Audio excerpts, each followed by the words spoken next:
Hey guys, కొన్ని interesting facts గురించి తెలుసుకుందాం. అదే మనీ అండి. అసలు కాస్ట్ ఆఫ్ లివింగ్ అంటే ఏంటి, స్టేట్ ఆఫ్ లివింగ్ అంటే ఏంటి, స్టేజ్ ఆఫ్ లివింగ్ అంటే ఏంటి, ఇవి అసలు ఫైనాన్షియల్ స్టేటస్తో ఎలా లింక్ అయ్యి ఉన్నాయి అంటే ఫైనాన్షియల్ స్టేటస్ అంటే మనం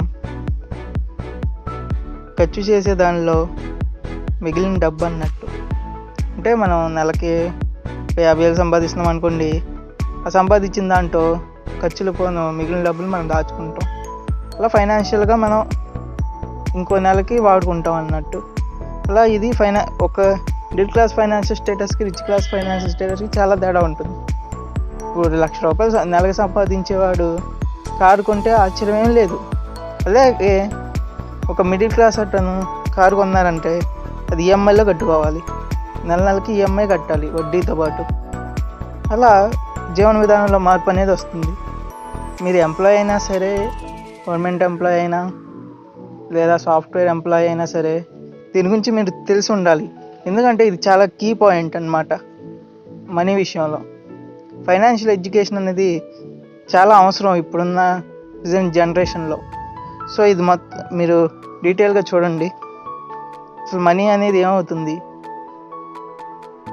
మనం డైలీ వేజెస్ ట్యాక్స్ రూపంలో కట్టుతున్నాం గవర్నమెంట్కి.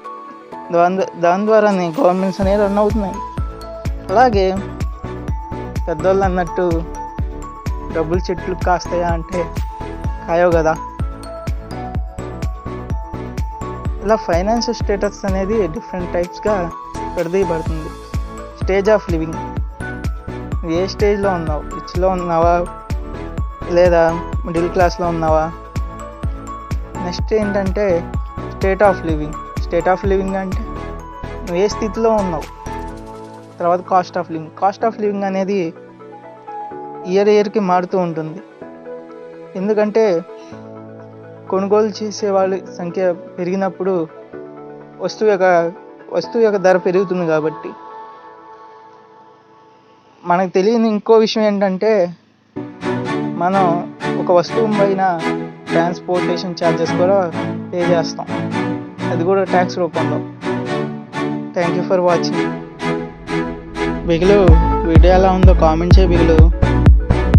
ఇంతకీ మన ఛానల్ సబ్స్క్రైబ్ చేసావా? చేయకపోతే ఇప్పుడే చేసే బిగులు. Thank you.